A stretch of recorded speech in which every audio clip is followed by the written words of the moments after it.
और स्वावलंबन के साथ अब महिला श्रम बल में इसका परिणाम क्या है? 13% 2017 के पहले जो महिला श्रम बल यह 13% था, अब ये बढ़कर के 36% तक पहुंचा है और ये मजबूती के साथ आगे बढ़ा है। और इसका बड़ा प्रमाण और क्या हो सकता है कि पहले जो एक कहावत थी ना कि देख सपाई बिटिया घबराई, अब वह नहीं है। अब तो प्रदेश के अंदर हम देख सकते हैं कि नाइट शिफ्ट में भी महिलाएं प्रदेश के अंदर ऑफिस में और उद्योगों में काम कर रही हैं। अभी आदरणीय प्रधानमंत्री जी ने सी मार्ट की घोषणा यूनियन बजट में करवाई है। ये गांव की उन महिला स्वयंसेवी समूह के लिए जो स्थानीय स्तर पर कोई प्रोडक्ट बनाती है, उनके लिए एक प्लेटफॉर्म का काम करेगा। उत्तर प्रदेश इस योजना के साथ जुड़ने का इच्छुक है।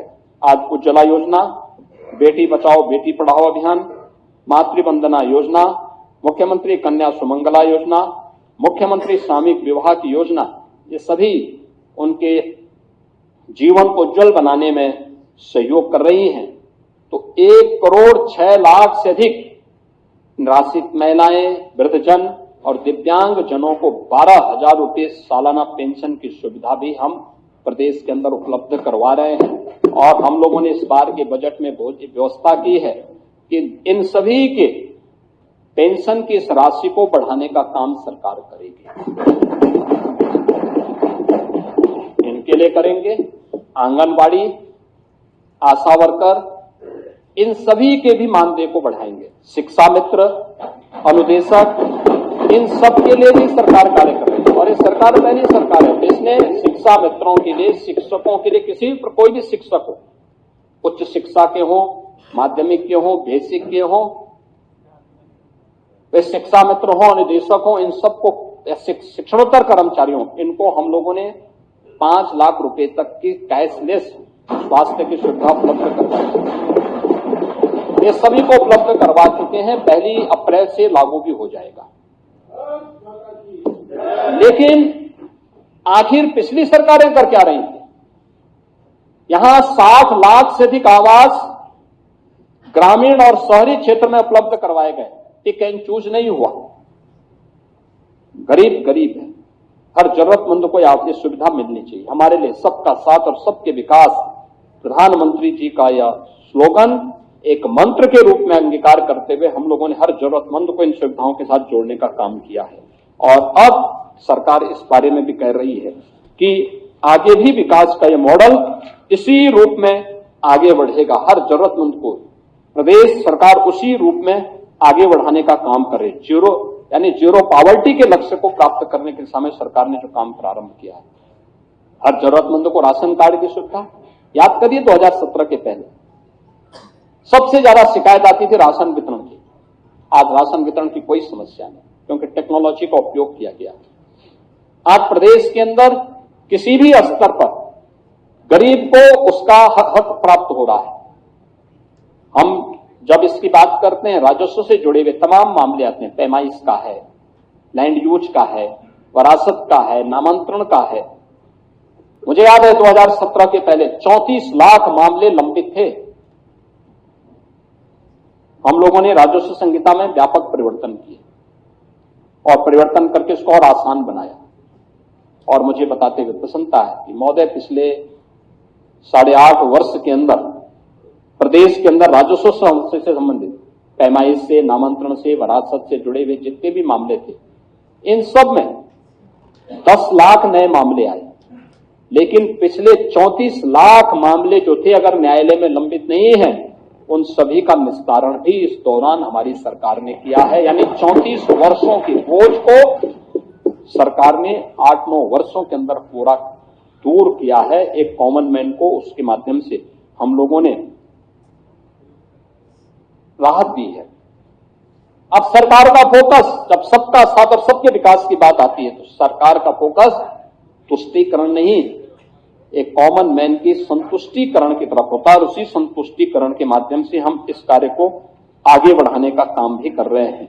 और इसी का परिणाम है कि प्रदेश में बहुआयामी गरीबी से 6 करोड़ से अधिक लोगों को गरीबी रेखा से ऊपर उठाने में मदद प्राप्त हुई है। महोदय, प्रदेश के अंदर आज युवा उत्तर प्रदेश के रूप में उत्तर प्रदेश अपनी एक पहचान बना रहा है। हम देख सकते हैं देश के अंदर आबादी का सबसे बड़ा भाग हमारे पास है, सबसे बड़ा भाग यूपी के पास है, और हमें बताते हुए गौरव की अनुभूति होती है कि हमारी युवा ऊर्जा प्रतिभा संपन्न है। किसी भी सेक्टर में यूपी के नौजवानों को अवसर मिला, उसने अपनी प्रतिभा का छाप छोड़ा है। देश और दुनिया के अंदर आज वो अपनी पहचान मजबूती के साथ आगे बढ़ा रहा है। तमाम बड़ी बड़ी कंपनियों में सीईओ के रूप में अपनी धमक को दिखा रहा है। हर एक सेक्टर में उसने अपनी एक पहचान बनाई है, और उस पहचान को आगे बढ़ाने के लिए आज उत्तर प्रदेश के युवाओं के लिए उत्तर प्रदेश में यानी 56 से 60% वर्कफोर्स है हमारे यहां यूथ की। ये कार्य कामकाजी है, और उसको शिक्षा के साथ कौशल विकास और तकनीक के साथ जोड़ने की कार्रवाई हो रही है। और इसके लिए artificial intelligence, digital technology, defence manufacturing, semiconductor और डाटा साइंस जैसे सेक्टर में भी हम लोगों ने तेजी के साथ इस कार्यक्रम को आगे बढ़ाने का काम किया है। हम सब आभारी हैं आदरणीय प्रधानमंत्री जी के, जिन्होंने कोविड कालखंड में 2020 में देश को एक नई राष्ट्रीय शिक्षा नीति दी है। ये राष्ट्रीय शिक्षा नीति परंपरागत अध्ययन के साथ साथ स्किल डेवलपमेंट पर ध्यान दे रही है और स्किल डेवलपमेंट को उसका पार्ट बना रही है। और प्रदेश के अंदर हम लोगों ने इसी को ध्यान में रख करके आज अपने कार्यक्रम को आगे बढ़ाया है। और मुझे बताते हुए प्रसन्नता है कि जब हम इस बार के बजट में आपने देखा होगा, ये जितने भी इमर्जिंग टेक्नोलॉजी है, इसमें प्रदेश सरकार ने उस पर अपनी कार्रवाई को तेजी के साथ आगे बढ़ाया है। आपने देखा होगा, डाटा आज की सबसे बड़ी ताकत बन चुकी है। स्टेट डाटा अथॉरिटी के गठन की कार्रवाई हम लोगों ने बजट में उसका प्रावधान किया है। एआई आज देश का इमर्जिंग सेक्टर है, जिसमें आज मैंने बताया कि 5 दिवसीय एआई इम्पैक्ट समिट दिल्ली में आदरणीय प्रधानमंत्री जी के द्वारा आज उद्घाटन किया गया है। और दुनिया भर के राष्ट्राध्यक्ष इस कार्यक्रम में आज दिल्ली में सहभागी कर रहे हैं। यानी इस सेक्टर में कार्य करने की जो सबसे पहली आवश्यकता है वह डाटा सेंटर क्लस्टर की, और डाटा सेंटर क्लस्टर के लिए भी हमने इस बजट में व्यवस्था की है। इसके साथ ही प्रदेश के अंदर इससे जुड़े हुए सेक्टर में हमारी वोकेशनल एजुकेशन हो, टेक्निकल एजुकेशन हो, माध्यमिक शिक्षा के स्तर पर भी हम लोगों ने एआई का बेहतर उपयोग करने के लिए बजट में इस बार प्रावधान किया है। टाटा टेक्नोलॉजीज और सैमसंग के साथ भी हम लोगों ने इस दिशा में कार्य प्रारंभ किया है, तेजी के साथ कार्य प्रारंभ किया है। और प्रदेश के युवाओं के लिए हर युवा उद्यमी बन सके, हर वर्ष 1 लाख युवा उद्यमी बनाने की कार्रवाई सीएम युवा उद्यमी स्कीम के अंतर्गत हम कर रहे हैं, जिसमें मार्जिन मनी के साथ साथ प्रदेश के अंदर उन युवाओं के लिए हम लोगों ने आज के दिन पर गारंटी मुक्त और ब्याज मुक्त उनको लोन देने की व्यवस्था की है। एमएसएमई और ओडीओपी जैसे कार्यक्रम आज इस दिशा में तेजी के साथ आगे बढ़ा रहे हैं। तो यूपी का नौजवान डिजिटली सक्षम बन सके, इसके लिए स्वामी विवेकानंद युवा सशक्तिकरण योजना के अंतर्गत टैबलेट की स्कीम भी प्रदेश के अंदर युवाओं के लिए तेजी के साथ आगे बढ़ी है। महोदय, tourism, hospitality and defence manufacturing में उत्तर प्रदेश ने जो अपनी मजबूत उपस्थिति प्रस्तुत की है, इसके साथ ही प्रदेश के अंदर यानी यूपी आज विभिन्न क्षेत्रों में, मैंने यहां पर पहले यहां बताया है, ऑटोमेशन का है, डाटा आधारित निर्णय एक साथ आगे बढ़ाने के लिए AI, robotics, advance computing, semiconductor, drone, cyber और इलेक्ट्रिक व्हीकल जैसे मजबूत क्षेत्रों में आपने देखा होगा अभी उत्तर प्रदेश में इलेक्ट्रिक व्हीकल मैन्युफैक्चरिंग की पहली यूनिट यहीं लखनऊ में स्थापित हुई है। और ऐसे ही ढेर सारे प्रस्ताव अब यूपी के अंदर आ रहे हैं। अब उत्तर प्रदेश की अपनी एक पहचान बन रही है, स्किल इंडिया के माध्यम से, स्टार्टअप इंडिया के माध्यम से, स्टैंड अप इंडिया के माध्यम से आज उत्तर प्रदेश का युवा तेजी के साथ अपनी एक नई धमक और एक नई पहचान बना रहा है। 20,000 से अधिक स्टार्टअप आज के दिन पे यूपी के अंदर है, 76 इंक्यूबेटर्स हैं, 7 सेंटर ऑफ एक्सीलेंस हैं, 8 यूनिकॉर्न आज प्रदेश की युवा नेतृत्व और इनोवेशन की ताकत प्रदेश के अंदर, देश के अंदर दिखा रहा है। और परिणाम है कि जब युवा स्वावलंबन की ओर अग्रसर होता है, आत्मनिर्भर होता है, तो बेरोजगारी की दर अपने आप ही कम होती है। 2017 के पहले जो प्रदेश के अंदर 19% से अधिक बेरोजगारी दर थी, आज वो घटकर के 2.24% तक पहुंची है। खेल इंफ्रास्ट्रक्चर का विकास तेजी के साथ हुआ है, गांव हो या शहर। हम लोगों ने खेल इंफ्रास्ट्रक्चर का विकास किया। हर गांव में खेल का मैदान, हर ब्लॉक स्तर पर मिनी स्टेडियम, हर जनपद में स्टेडियम का निर्माण। मेजर ध्यानचंद जी के नाम पे मेरठ में प्रदेश की पहली स्पोर्ट्स यूनिवर्सिटी। और इस बार बजट में एक नया चीज हम लोगों ने घोषित किया है कि हर डिविजनल हेडक्वार्टर पर हम लोग एक स्पोर्ट्स कॉलेज बनाएंगे और स्पोर्ट्स कॉलेज को सेंटर ऑफ किसी एक गेम के लिए सेंटर ऑफ एक्सीलेंस के रूप में हम विकसित करेंगे, जिससे खेल के क्षेत्र में भी हमारा युवा अपना कैरियर बना सके। 500 से अधिक युवाओं को जिन्होंने ओलंपिक में, एशियाड में, कॉमनवेल्थ में मेडल प्राप्त किए हैं, अब तक हम सरकारी नौकरी उपलब्ध करवा चुके हैं यूपी के अंदर। और 2030 के कॉमनवेल्थ गेम्स अहमदाबाद के लिए और 2036 के ओलंपिक के लिए हम लोगों ने सेंटर ऑफ एक्सीलेंस को विकसित करने की कार्रवाई को भी तेजी के साथ सरकार ने आगे बढ़ाया है।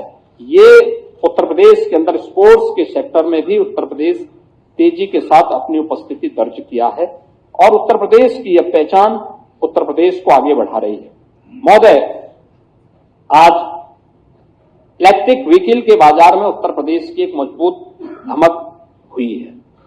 यानी अगर हम आज के दिन पे देखेंगे तो कुल जितना भी इलेक्ट्रिक व्हीकल देश के अंदर खरीदे जा रहे हैं, उनमें से 19% से अधिक हिस्सा यूपी का है। तिपहिया वाहनों में 40% से अधिक भागीदारी यूपी की है। फेम 1 और फेम 2 की प्रमुख लाभार्थी यूपी है। एक्सप्रेस कॉरिडोर पर और चार्जिंग स्टेशन की स्थापना और 700 अधिक इलेक्ट्रिक बसेज का संचालन यूपी के अंदर है।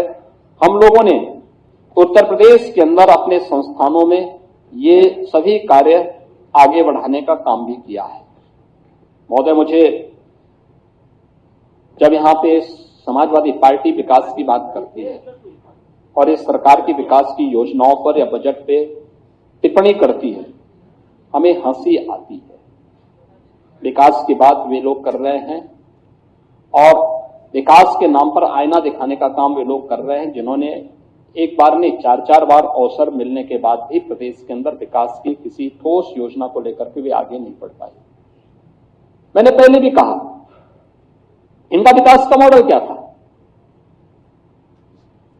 परिवारवादी था, तुष्टीकरण का था, दंगाइयों को पलवित और पोषित करने का था। यही तो प्रदेश के अंदर होता था। और जहां पर इन्होंने प्रयास भी किया, किस प्रकार की स्थिति है, 3 उदाहरण मात्र, उसके बहुत अच्छे ढंग से अब कोई भी समझ सकता है। पहला है जेपीएनआईसी, यानी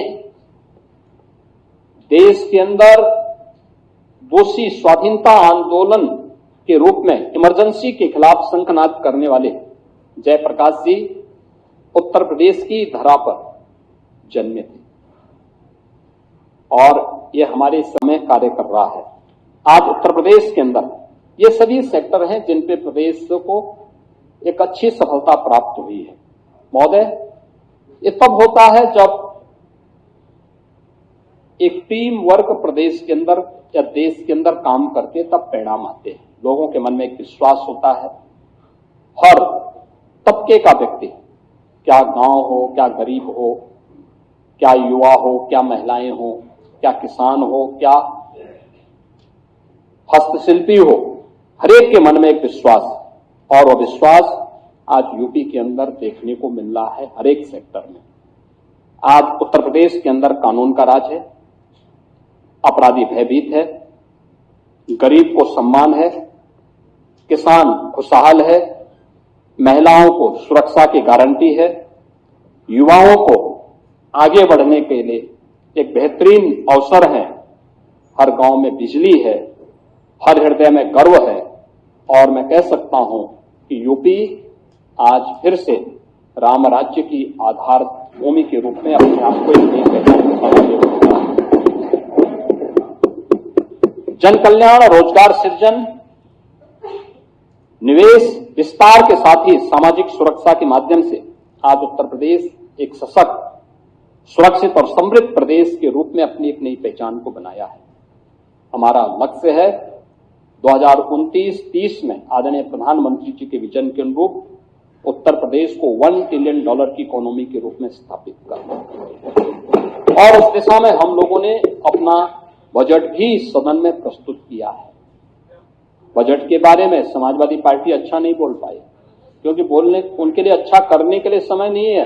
अच्छा किया नहीं तो अच्छा बोल भी नहीं सकते, तो उनके पास समय नहीं है, न बोलना चाहते हैं। लेकिन प्रदेश सरकार ने पूरी मजबूती के साथ डबल इंजन सरकार का लाभ लेते हुए प्रदेश के अंदर आदरणीय प्रधानमंत्री जी के विजन को प्रभावी ढंग से आगे बढ़ाने का काम किया है, और इस दिशा में प्रदेश सरकार पूरी प्रतिबद्धता के साथ कार्य करेगी। बहुत सारे सेक्टर हैं जिसमें ये लोग गुमराह करने का काम कर रहे हैं, और मैं खासतौर पर इस बारे में कहना चाहूंगा कि संवैधानिक संस्थाओं के प्रति किस प्रकार का भाव इन लोगों का रहता है, ये मैं देख करके भौचक रहता हूं। मैं देख रहा था समाजवादी पार्टी के नेताओं का बयान, और उनके उसको एक तो जातीय संघर्षों को बढ़ावा देना, आपस में लड़ाना, जैसा कि इन्होंने अपने एजेंडे का एक हिस्सा बना दिया है। समाज में जातीय दुश्मन करना, आपस में लड़ाना, आस्था का अपमान करना, गुंडागिर्दी और अराजकता को बढ़ावा देना, ये सब तो कर ही रहे हैं। लेकिन इन सब के साथ ही अब संवैधानिक जो हमारे संवैधानिक मूल्य हैं उन पर भी प्रहार करने में नहीं चूकते। अभी आपने देखा होगा वर्तमान में प्रदेश में SIR की कार्रवाई चल रही है। ये भारत निर्वाचन आयोग के द्वारा संपादित होता है। इसमें सरकारों की कोई भूमिका नहीं होती। भारत निर्वाचन आयोग जिस प्रकार की गाइडलाइन जारी करता है, सरकारें नहीं बल्कि तंत्र उसमें उसका अनुपालन करता है। ये सरकार का पार्ट नहीं होता। लेकिन भारत निर्वाचन आयोग SIR की कार्रवाई में ESD में एब्सेंट, डेथ एंड शिफ्टिंग 2,88,00,000 से अधिक लोग या तो अनुपस्थित पाए गए, या मृत पाए गए, या फिर शिफ्टिंग है। हमें आश्चर्य होता है कि समाजवादी पार्टी का ये वोट, समाजवादी पार्टी इसको जबरदस्ती अपना वोट बैंक बना करके इनके नाम पे फर्जी पोलिंग करती थी, और इसीलिए चिल्ला रही है कि फॉर्म 7 के नाम पर फर्जी काम हो रहा है। देखिए, तो व्यवस्था एक बनाई है भारत निर्वाचन आयोग ने कि फॉर्म 7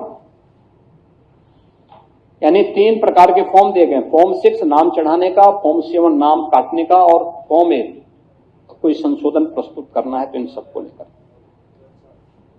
फॉर्म 6 हो, आपको प्रमाण देना पड़ेगा कि मैं यहां का मतदाता हूं।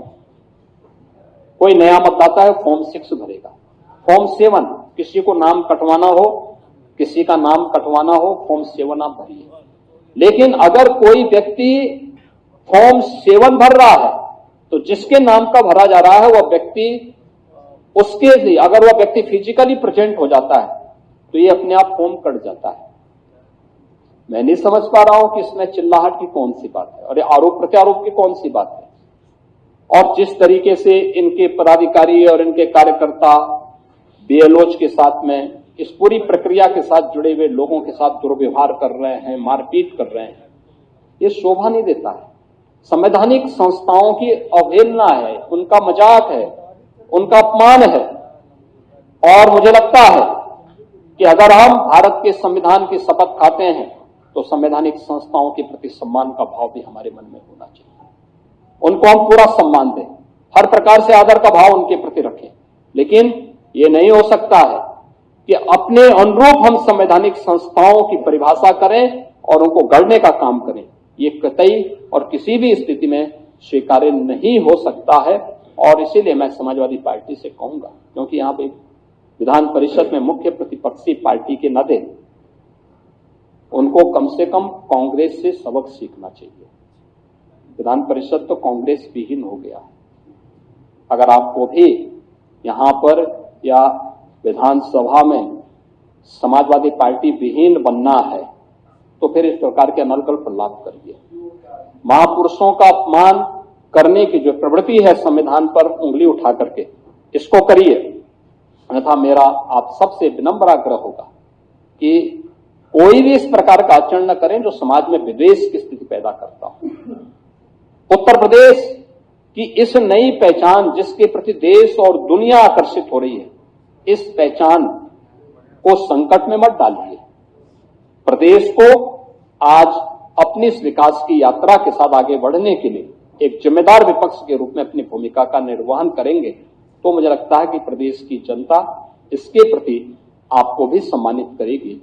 और मैं आप सबसे अपील करूंगा कि आज जो इस उच्च सदन में प्रदेश के 2026-27 के लिए आदरणीय हमारी राज्यपाल महोदया ने अभिभाषण के माध्यम से संवेद सदन को जो संबोधन दिया है, उसके प्रति हम सभी मिलकर के आभार व्यक्त करें, उनके प्रति धन्यवाद ज्ञापित करें कि उन्होंने आकर के संवेद सदन को संबोधित करके सरकार की योजनाओं के बारे में और सरकार की उपलब्धियों के बारे में विस्तार से अवगत कराने का प्रयास किया है।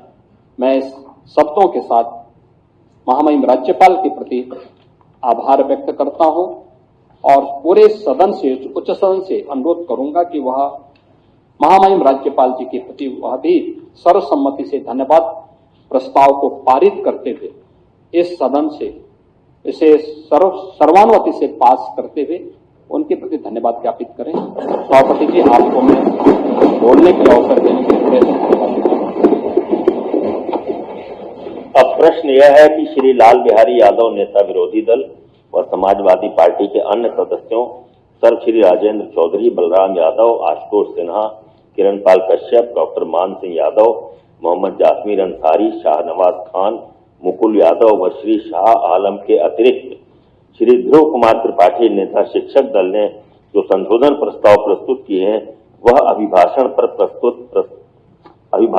प्रस्तुत धन्यवाद प्रस्ताव का भाग बने।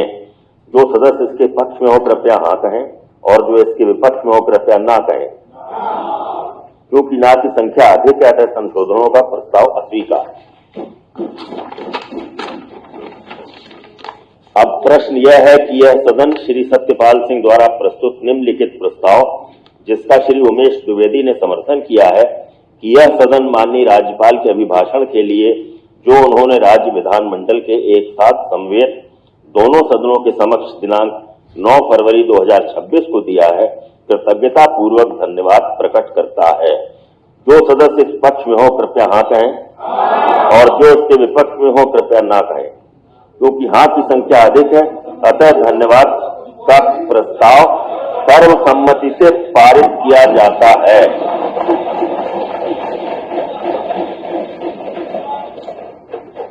अब मत संख्या 50।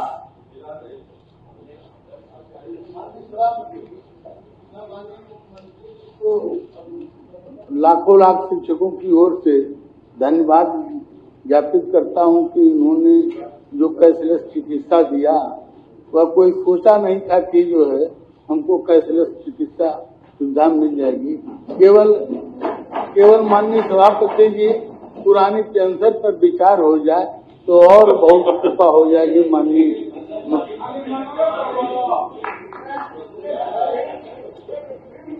मत संख्या 50। अब हम वित्तीय वर्ष 2026-27 के आय व्यय पर सामान्य चर्चा करेंगे और चर्चा को प्रारंभ करें माननीय नेता विरोधी दल।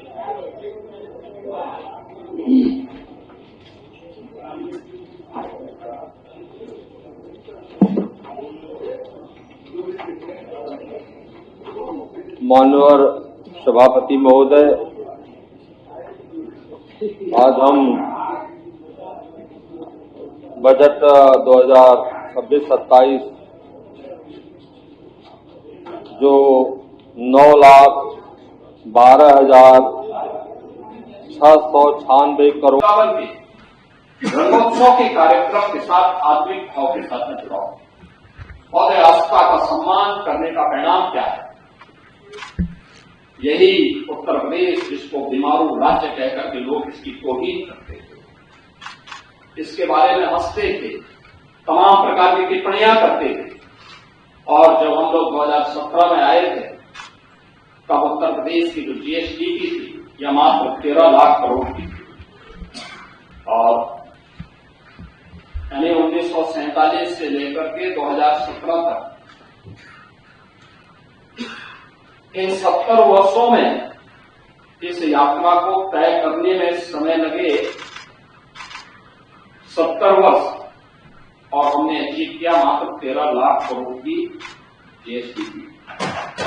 लेकिन इतना मैं कह सकता हूं कि 2017 के बाद मात्र 8 वर्ष के अंदर, 8 साढ़े 8 वर्ष के अंदर अगर सरकार ने इसमें 23 लाख करोड़ अतिरिक्त जुड़े हो चुकी है। देश की जीडीपी में यूपी का जो योगदान था, जब देश आजाद हुआ था, यूपी का शेयर था 14%। लगातार घटते 2017 तक आते यहाँ 16-17 में आते 8% रह गया। अब फिर से इसको बढ़ा करके 9.5% तक पहुंचाने में आज सफलता प्राप्त की। हमने पर कैपिटा इनकम को भी 3 गुना करने में सफलता प्राप्त की। इसके लिए पिछले 8 साढ़े 8 वर्ष में कोई जनता जनार्दन के कोई टैक्स नहीं लगाया। हाँ, हमने टैक्स चोरी को रोका है, रेवेन्यू लीकेजेस को प्रभावी ढंग से उस पर अंकुश लगाया है, और तब हमें ये सफलता प्राप्त हुई है। आज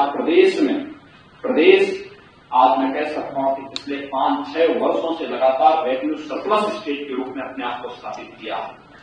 जोरदार वित्तीय अनुशासन भी है और विकास के दोनों का संतुलन उत्तर प्रदेश के अंदर देखने को मिल रहा है। अब उत्तर प्रदेश का बैंकों में जमा होने वाला पैसा, यानी जो पैसा पहले उत्तर प्रदेश के अंदर 100 रुपया अगर जमा होता था तो मात्र 43 रुपया बैंकों में जमा, वहां पब्लिक के उपयोग में खर्च होता था। आज हमने इसकी संख्या बढ़ा करके 100 में से 61 से 62 रुपया आज उत्तर प्रदेश के नौजवानों को, यहाँ के व्यापारियों को आज खर्च करने के लिए प्राप्त होता है। यानी सिविल रेशो 45% से बढ़ा करके हमने 61-62% पहुंचाने में सफलता प्राप्त की है। और अब मैं इस बात को कह सकता हूं कि हर एक व्यक्ति इस बात को गौरव के साथ कहता है कि उत्तर प्रदेश बेहतरीन स्थिति में है, उत्तर प्रदेश सही दिशा में आगे बढ़ रहा है। महोदय, अन्नदाता किसानों की चर्चा हमारे गाये बगाए हमारे प्रतिपक्ष के लोग भी करते हैं। नियम उनकी साफ नहीं, क्योंकि उत्तर प्रदेश तो देश की सबसे बड़ी आबादी का राज्य भी है और सबसे अधिक खाद्यान्न उत्पादन भी करता है। लेकिन अन्नदाता किसानों की स्थिति इनके समय में क्या, इन्होंने कहां पहुंचा दिया था? आज हम कह सकते हैं भारत का अन्नदाता या अन्नदाता भारत की एक पहचान है। भारत आज से 2000 वर्ष पहले दुनिया की अर्थव्यवस्था का सिरमौर था। 44 से 45% अर्थव्यवस्था पर भारत का अधिकार था और भारत का स्वर्ण युग था। आज से 400 वर्ष पहले भी यही भारत के अंदर स्थिति थी कि भारत का शेयर ग्लोबल इकोनॉमी में भारत की स्थिति 24 से 25% तक भारत का रहता है। औपनिवेशिक काल में यहां पे शोषण किया गया, लूटा गया, परंपरागत उद्यम को समाप्त किया गया। अन्नदाता किसानों को जो पहले उपभोक्ता उत्पादक था उसको उपभोक्ता बना करके रख दिया। कच्चा माल यहां से बाहर जाता था, सस्ते में वहां से पक्का माल बन करके आता था और उस पर भारी टैक्स लगते थे और वो महंगा होकर के यहां बेचा जाता था। लेकिन आज हम कह सकते हैं कि अब जो पिछली सरकारों ने भी औपनिवेशिक काल की उसी मानसिकता के साथ अन्नदाता किसानों के साथ अपने एमएसएमई सेक्टर में परंपरागत उद्यम के साथ जुड़े थे, जो कारीगर थे, इनके साथ यही व्यवहार किया। आज पिछले 11 वर्ष में आदरणीय प्रधानमंत्री जी के मार्गदर्शन और नेतृत्व में अब किसान उत्पादक से उसे हमने फिर से उसकी पहचान उस रूप में प्रस्तुत की है। चाहे वह अपने आप में किसान हो, कारीगर हो, इन सभी को हम लोगों ने मजबूती के साथ आगे बढ़ाया है। हम इस बात को मानते हैं कि देश किसानों के श्रम से, कारीगरों की सृजनशीलता से खड़ा हुआ है। हर गांव हमारे यहां एक आत्मनिर्भर इकाई हुआ करती है, ग्राम स्वराज उसके आधार से लाती है। आज चाहे वह कृषि हो, पशुपालन हो, हस्तशिल्प आदि कोई भी क्षेत्र रहा हो, यहां पहले किसान उत्पादक था, कारीगर स्वयं में उद्यमी था, व्यापारी राष्ट्र को जोड़ने की सेतु हुआ करता था। उत्तर से दक्षिण, पूरब से पश्चिम, पूरे देश को जोड़ने का काम होता था। 17 के पहले कृषि के बारे में कोई स्पष्ट नीति नहीं थी। अन्नदाता केवल एक वोट बैंक बन गया था। लागत अधिक थी, उत्पादन कम था और बिचौलियों का वर्चस्व था। 17 के बाद डबल इंजन के डबल स्पीड, लागत कम, उत्पादन ज्यादा। अन्नदाता को विकास में भागीदार बनाया गया और अन्नदाता से उद्यमी बनने की कहानी आज उत्तर प्रदेश के अंदर देखी जा सकती है। जब हमारा अन्नदाता किसान एचपीओ के माध्यम से, या जब गांव की एक महिला ड्रोन दीदी के रूप में अपनी एक पहचान बनाती है। आज विकास की यात्रा में हमारा अन्नदाता किसान सक्रिय रूप से सहभागी बना है। हमारा संकल्प कृषि को income based and value edition model के साथ जोड़ने के साथ ही अन्नदाता किसानों की आय को बढ़ाना है। आज उत्तर प्रदेश में कृषि विकास की दर 8-8.5% से बढ़कर के 18% हम लोगों ने प्राप्त किया है। एमएसपी पर पारदर्शी खरीद हो रही है और डीबीटी का जो पैसा है वो सीधे डीबीटी के माध्यम से अन्नदाता किसानों के खाते में जा रहा है। यह तब है, इसी का परिणाम है कि 11 देश के अंदर कृषि का जो कुल भूमि भूभाग है 11% यूपी के पास है। लेकिन इस 11% में उत्तर प्रदेश 21% खाद्यान्न उत्पादन कर रहा है।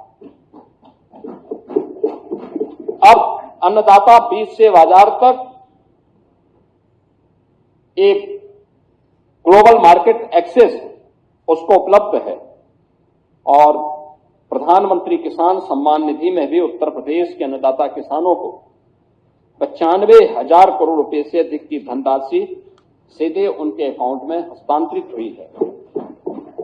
आज अन्नदाता किसानों को उन्नत बीज, प्राकृतिक खेती, ड्रोन और जलवायु अनुकूल आधुनिक तकनीक की सीधी जानकारी सरल भाषा में उपलब्ध कराने का काम भी प्रदेश भर में हो रहा है।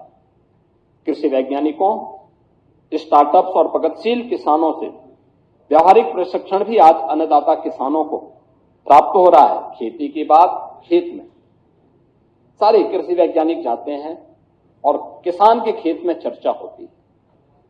मुझे भी कई जनपदों में जाने का अवसर प्राप्त हुआ था। ड्रोन डोजिंग, एपीओज, एग्री स्टार्टअप्स और फूड प्रोसेसिंग के माध्यम से फसलों का मूल्यवर्धन हो रहा है। अब प्रदेश में विश्व बैंक के सहयोग से यूपी एग्रीज यानी Uttar Pradesh agriculture growth and rural enterprise ecosystem strengthening project, यह परियोजना के माध्यम से भी आज उत्पादकता में वृद्धि करने, संसाधनों के कुशल उपयोग करने, कृषि आधारित उद्योगों के विकास और कृषि उत्पादों की गुणवत्ता सुधार पर विशेष ध्यान दिया जा रहा है। एक बात जो बार बार अन्नदाता किसानों की ओर से आती थी, वो आती थी निराश्रित गौवंश की। स्वाभाविक रूप से 17 के पहले प्रदेश के अंदर स्लॉटर हाउसेस धड़ल्ले से चलते थे, व्यापक तस्करी होती थी, आस्था के साथ खिलवाड़ होता था। जीरो टॉलरेंस की नीति के तहत गौ हत्या और गौ पर एक कठोर कानून प्रदेश के अंदर बना। हम लोगों ने प्रदेश के अंदर गौ तस्करी को रोका। तमाम गौवंश निराश्रित होकर के सड़कों पे आया। आज 7,727 से अधिक गौ आश्रय स्थल उत्तर प्रदेश के अंदर संचालित हैं, जिनमें 16 लाख से अधिक गौवंश संरक्षित है। और प्राकृतिक खेती, गौ आधारित खेती, इसी के माध्यम से आज हम आगे बढ़ा रहे हैं और उसी का परिणाम है कि आज उत्तर प्रदेश दुग्ध उत्पादन में अग्रणी राज्य है और मत्स्य उत्पादन में भी उत्तर प्रदेश ने दुगनी से अधिक की सफलता प्राप्त की है। महोदय, गन्ना किसानों की चर्चा अक्सर सदन में होती है। आज देश के कुल गन्ना उत्पादन का 55% उत्तर प्रदेश का किसान उत्पादन कर रहा है। सन 2000 से 2017 के बीच कुल 2,14,000 करोड़ का भुगतान हुआ था 17 वर्षों में, और 2017 के बाद से अब तक पिछले 8-8.5 वर्ष में हम लोगों ने 3,06,000 करोड़ रुपए का गन्ना मूल्य का भुगतान किया है। यानी 90,000 करोड़ रुपए से अतिरिक्त भुगतान आधे समय में हम लोगों ने अन्नदाता किसान को किया है। 122 चीनी मिलें संचालित हैं और गन्ने का दाम 400 रुपया प्रति क्विंटल भी हम लोगों ने किया है। इथेनॉल प्रोडक्शन 41 करोड़ लीटर से बढ़कर के 182 करोड़ लीटर आज प्रदेश के अंदर हो रहा है। और ये इथेनॉल उत्पादन, इथेनॉल ब्लेंडेड पेट्रोल प्रोग्राम के अंतर्गत अब शुगर यानी इथेनॉल सेक्टर को एश्योर्ड कैश फ्लो सेक्टर बना दिया है। ये जो इथेनॉल उत्पादन में ब्लेंडिंग होने के बाद से अब ये मान्यता है कैश क्रॉप के रूप में गन्ना तो माना ही जाता था, अब इथेनॉल उत्पादन भी, यानी अन्नदाता किसान और चीनी मिलों का एश्योर्ड बायर फास्टर पेमेंट भी इसके माध्यम से सुनिश्चित हुआ है। महोदय, प्रदेश के अंदर कृषि इंफ्रास्ट्रक्चर को भी काफी मजबूती के साथ आगे बढ़ाया है। हमारे पास 89 कृषि विज्ञान केंद्र वर्तमान में कार्य कर रहे हैं। कुछ सेंटर ऑफ एक्सीलेंस भी विकसित किए गए हैं। कृषि मंडियों और ग्रामीण सड़क नेटवर्क का विस्तार हुआ है। एक्सप्रेसवे और लॉजिस्टिक पार्क से किसानों की उपज को राष्ट्रीय और अंतर्राष्ट्रीय बाजार तक पहुंचाना यह सरकार के लिए आसान हुआ है। और कृषि वैल्यू चेन के माध्यम से स्टोरेज, प्रोसेसिंग और कोल्ड चेन अवसंरचना में बड़े पैमाने पर निवेश की स्थिति भी प्रदेश के अंदर देखने को मिल रही है। हर खेत को पानी नहरों के माध्यम से, पाइपलाइन, माइक्रो इरिगेशन, 31 बड़ी परियोजनाओं को हम लोगों ने पूरा करने में सफलता प्राप्त की है। पीएम कुसुम योजना के अंदर सोलर पंप और किसानों को सिंचाई के लिए जो भी उनके बिजली के द्वारा संचालित ट्यूबवेल्स थे, उनको हम लोगों ने मुफ्त में बिजली की व्यवस्था की है। कुशीनगर में महात्मा बुद्ध के नाम पे कृषि और प्रौद्योगिकी विश्वविद्यालय की स्थापना का कार्य युद्धस्तर पर चल रहा है। तो लखनऊ में किसानों के मसीहा चौधरी चरण सिंह, अयोध्या की मर्यादा है, काशी की शाश्वत चेतना है, मथुरा वृंदावन की भक्ति है, तो प्रयागराज की समरसता भी हम सबको त्रिवेणी हो या कुंभ या महाकुंभ चक्कर देखने को मिलती है। और इसका परिणाम आज हम सबको देखने को वहां मिल रहा है। 2017 से कोई कॉमनल राइट्स यूपी के अंदर नहीं थे।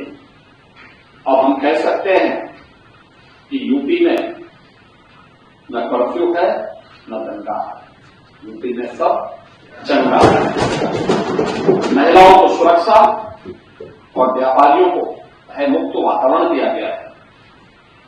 इन 8 वर्षों में 2,19,000 पुलिस की भर्ती, इनमें 20% महिला बेटियों के लिए आरक्षण, यानी हम लोग जब आए थे तब उत्तर प्रदेश पुलिस बल में कुल 10,000 महिला कार्मिक, आज इनकी संख्या बढ़कर के 44,000 से अधिक हुई है।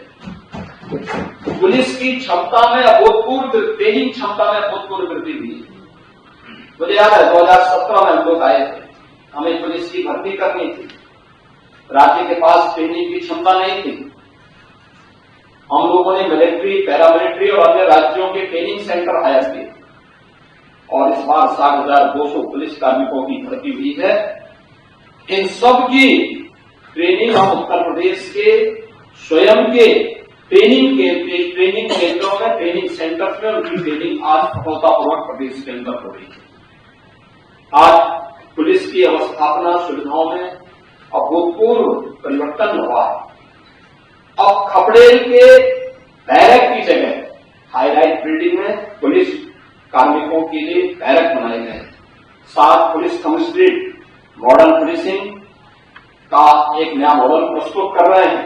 तो साइबर थाना और साइबर सेल इनकी पहचान को और तेजी के साथ आगे बढ़ा रहे हैं। फॉरेंसिक साइंस इकोसिस्टम, आधुनिक पुलिसिंग और वैज्ञानिक साक्ष्यों के लिए आज अनिवार्य 3 नए कानून लागू होने के बाद पूरे देश के अंदर 7 वर्ष से ऊपर की सजा के लिए फॉरेंसिक एविडेंस अनिवार्य किया गया है और उस फॉरेंसिक एविडेंस के लिए अब सरकार ने तय किया है कि हम लोग प्रदेश के अंदर पहले केवल 2 FSL लैब थे, फॉरेंसिक जो लैब थी वो मात्र 2 थे। आज हम लोग पहले ही 12 लैब जो 1 ग्रेड की है उनको प्रारंभ कर चुके हैं, 6 निर्माणाधीन है और सभी 75 जनपदों में 2-2 फॉरेंसिक वैन भी प्रदेश के अंदर आज फॉरेंसिक एविडेंस कलेक्ट करने के लिए आज संचालित हैं। 17 नगर निगम और गौतम बुद्ध नगर में सेफ सिटी की परियोजना लागू है। यूपी स्पेशल सिक्योरिटी फोर्स की 6 वाहिनियां प्रदेश के अंदर कार्यरत हैं और यूपी 112 जो इंटीग्रेटेड इमरजेंसी सेवा है, इनको भी हम लोगों ने प्रदेश के अंदर तेजी के साथ आगे दी है। इसके रिस्पांस टाइम को बेहतर किया है।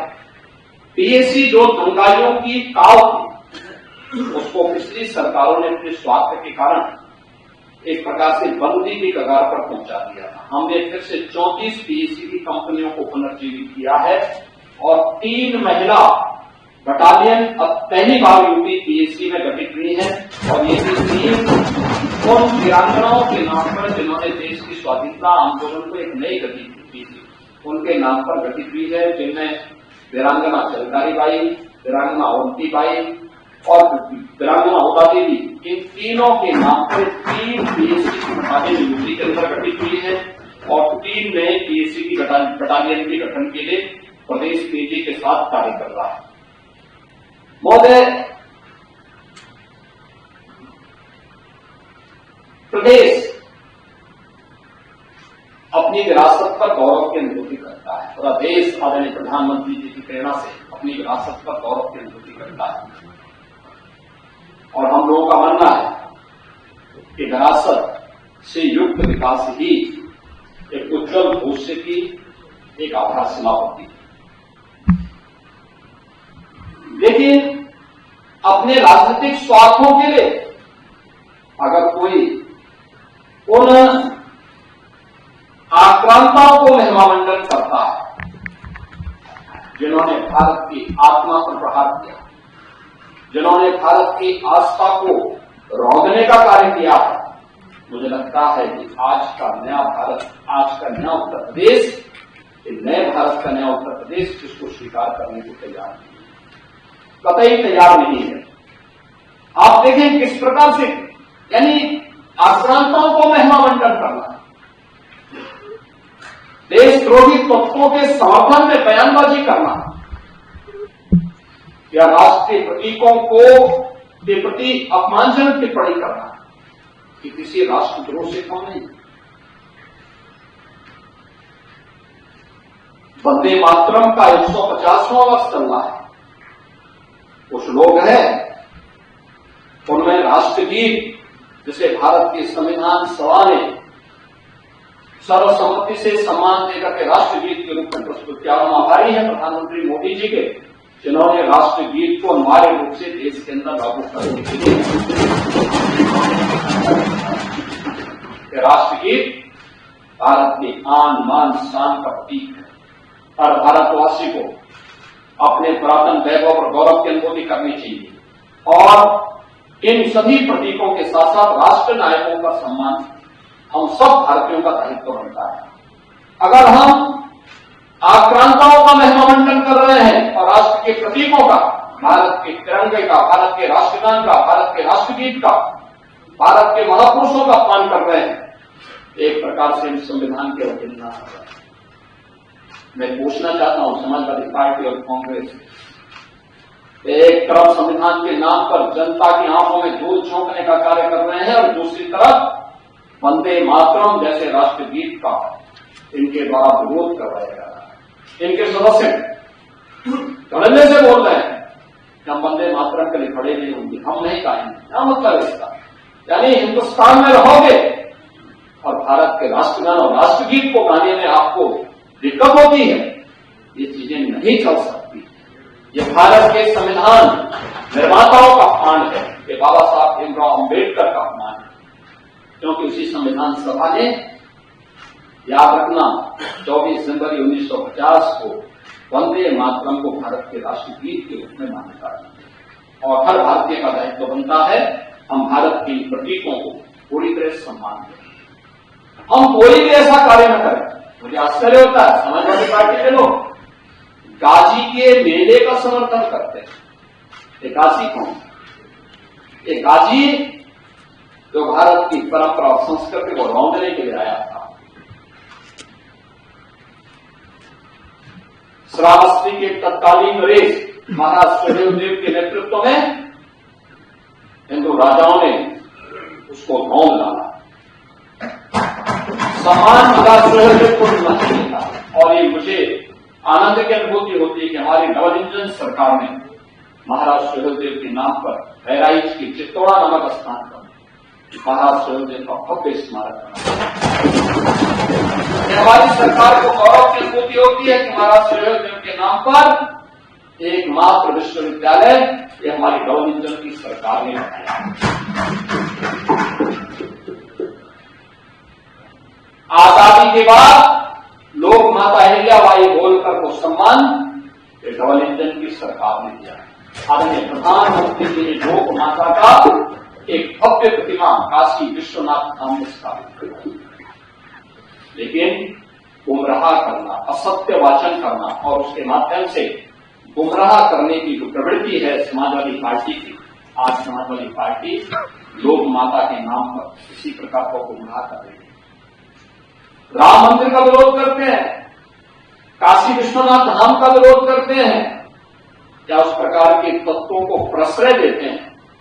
ये प्रवृत्ति दिखाती है इनको भारत की आस्था के प्रति कोई सम्मान नहीं, कोई सम्मान नहीं है। जन्माष्टमी को रोकने का काम,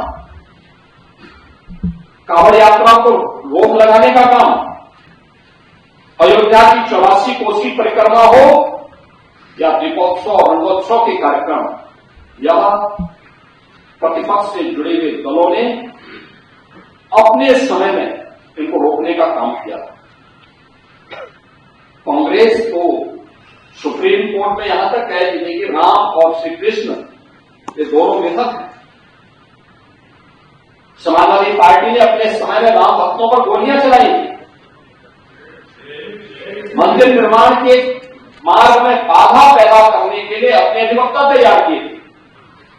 लेकिन हम इस बात को कह सकते हैं कि हिंदुस्तान में भारत की आस्था को विकैद करके नहीं रख सकता है और यतो धर्मस्थ तो जय की भाव के साथ वो विजयी जरूर होगी और यही हुआ है। और आज अयोध्या में हम देख सकते हैं प्रभु श्री राम का भव्य मंदिर का निर्माण हो गया है। आज देश और दुनिया आती है देखने के लाखों की संख्या में, हर दिन श्रद्धालु आ रहा है, हर दिन आ रहा है, प्रफुल्लित होके जाता है। ये आस्था के केंद्र केवल आस्था के केंद्र नहीं है, ये वास्तव में राष्ट्र चेतना के केंद्र भी है। राष्ट्र की शाश्वत चेतना को एक ताकत मिलती है यहाँ से, और वहां से हम लोगों ने आज इस कार्य को आगे बढ़ाया है। इन्हीं बातों को लेकर के हम लोग लगातार इन बातों को देखते हैं कि भारत की इस आत्मा के प्रति सम्मान का भाव रखना और वहां कार्य करना, ये हम सबके लिए गौरव की बात है। और हम लोगों ने उसी कार्य के साथ अपनी विरासत पर गौरव की अनुभूति करने के साथ ही उससे प्रेरणा, उसका सम्मान और उसके बेहतर भविष्य के लिए एक ठोस कार्य योजना के साथ डबल इंजन सरकार ने कार्य किया है। हमने गुलामी की मानसिकता से मुक्ति का मार्ग लेकर के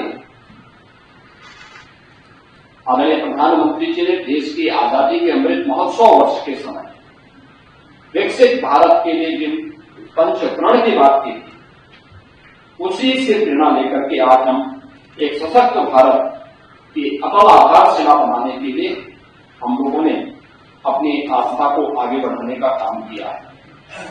आज प्रयागराज हो, अयोध्या हो, काशी हो, मथुरा वृंदावन हो, विंध्याचल हो, चित्रकूट हो, सुखतीर्थ हो, संभल, बरेली, नैनीताल हैं, ये जितने भी पावन तीर्थ हैं, हमारे बौद्ध परिपथ हैं, अन्य भारत में चल रही उपासना विधियों से जुड़े हुए जितने भी तीर्थ स्थल हैं, इन सब के समग्र विकास के लिए आज वहां पर जन सुविधाओं के विकास करने के साथ ही डबल इंजन सरकार ने उनके समग्र विकास के लिए भी कार्य प्रारंभ किया है।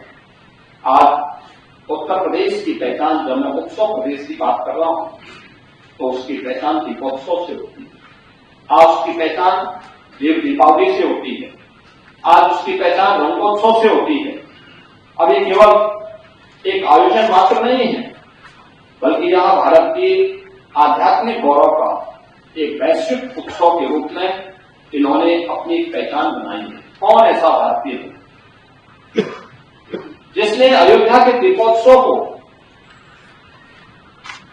काशी के देव दीपावली को और मथुरा वृंदावन के रंगोत्सव के कार्यक्रम के साथ आत्मिक भाव के साथ में जुड़ा और आस्था का सम्मान करने का परिणाम क्या है? यही